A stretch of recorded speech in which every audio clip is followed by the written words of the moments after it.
Now that Universal Studios Japan has reopened to guests, we're getting some great views of a pretty complete-looking Super Nintendo world. The new land was originally scheduled to open by this summer, but Comcast executives have said recently that they're expecting a several-month delay. Regardless of when, it definitely looks like it's getting ready to open. So let's dive into an updated look at the land, as well as recap everything we expect to find at the world's first Super Nintendo world. In recent days, we've been able to see the new land testing some of the moving elements. We've also seen them testing nighttime lighting.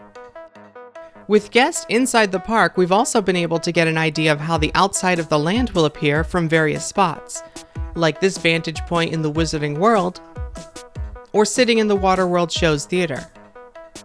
New signs in guest-facing areas have gone up in front of the land's entrance, although they have been covered. And from the air, we can get our best view yet. Keep in mind that the land was not meant to be seen from this angle, so what looks to be unfinished roofs is actually how they're meant to be, as no one will ever see the tops of these structures from the ground. The land entrance will be from this new round courtyard area. Guests will enter a green warp pipe, which will take them through the lobby of Princess Peach's castle. You will then exit the castle into the land on the second level. Going from the castle to the left on this level, we can see a lot of the interactive areas, with elements outside to interact with, like these music note blocks, and places to explore and bad guys to defeat inside of these buildings. Moving clockwise, the next thing on the upper level is the entrance to the Mario Kart ride. Then, a gift shop named Mario Motors, and a quick service window, elevator, and a staircase down to the lower level. On the lower level of the land, you'll find a character stage in the middle of the courtyard, the land's main gift shop on the right, and the land's main restaurant on the left. The entrance to the Yoshi ride is down here, even though the attraction itself takes place on the upper level. And an entry portal to the land's future expansion area can be seen in the back, after passing under the bridge on the right. Most people believe that the second phase expansion for Super Nintendo World in Japan will be the Donkey Kong ride and Miniland. The expansion plot in this area is exactly the same shape and size as the plans for the future Orlando version of this land, and jungle theming has already been added along the side wall of the Mario Kart ride building. This matches what we saw in the leaked model photographs for the land. No word yet on when this expansion will be completed. The plot was used as a staging area for materials and equipment during construction of the land.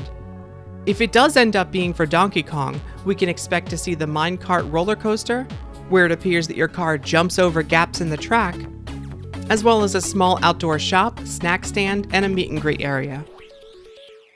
Getting back to things that have been constructed, Universal has announced that the land will offer power-up bands as a way for guests to interact with special elements and even play in life-size environments based on Super Mario games. You can collect coins, defeat bad guys, earn virtual rewards on the app, and even work together with other guests in something called boss battles. Another interactive element located in a few places around the land are the AR binocular viewers. These items that we first saw in leaked photos of the model for the land, and then again in official concept art, can now be seen in actual photographs.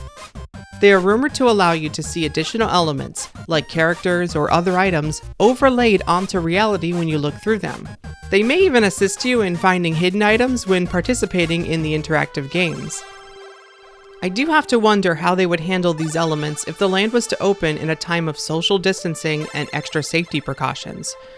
I suppose it's possible that the interactive areas themselves could be closed upon the land's debut, or they may just take extra precautions, perhaps similar to how the dark rides at the parks require guests use hand sanitizer before riding. The main attraction for Super Nintendo World is of course the Mario Kart ride. The entrance is through the Bowser Fortress facade on the upper level. In fact, all of the queue for this ride will be located on the upper level, leaving the entire first level just for the ride itself. The ride will feature a dual-track design, and two cars will start the ride together at the same time to give it a competitive racing feel all the way through. This dark ride style attraction will feature a mix of practical sets and special effects to make you feel like you're passing through many of the different racetracks featured in the video games. There's not been any confirmation on how the interactive elements will work on the ride, like throwing shells and earning points against your opposing car. Additionally, we're still not 100% certain if augmented reality goggles will be used or not. The AR goggles were in the original plans as a way to add special items and additional elements over top of reality while you ride. But rumors of difficulty integrating the technology in recent months has brought their use into question. Guests will exit the ride through the gift shop to the right of the entrance, named Mario Motors. The other ride that is set to open with the land is Yoshis Adventure. This is an Omni-Mover style attraction and will be utilizing the same ride system as the Secret Life of Pets ride that's about to open at Universal Studios Hollywood. Although, unlike that ride, where you ride inside a ride vehicle shaped like a cardboard box, this will have you riding inside of a Yoshi.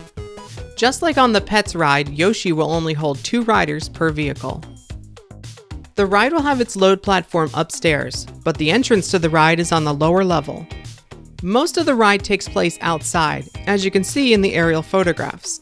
However, there is one indoor scene. Thanks to this photo, we can also see that we were correct, and there does appear to be a conch door in this part of the ride. We still aren't sure what will be happening during the inside segment, but there are rumors that we may see characters like Baby Mario and Baby Peach. The finale for the ride takes us through some forest theming and is rumored to feature baby Yoshis. Some have speculated that the palm trees in this scene are related to the upcoming Donkey Kong expansion, but they were only intended to be part of this Yoshi ride scene. Although their placement above a portal to the possible Donkey Kong land is a nice foreshadowing for guests walking towards that area. The Yoshi ride exit is located on the lower level, just behind the bridge. Although we haven't seen the Yoshi ride testing, and we have no idea how the Mario Kart ride is progressing inside, the land itself looks just about ready to receive guests. And had we not been hit by the global pandemic, it may have already opened by now.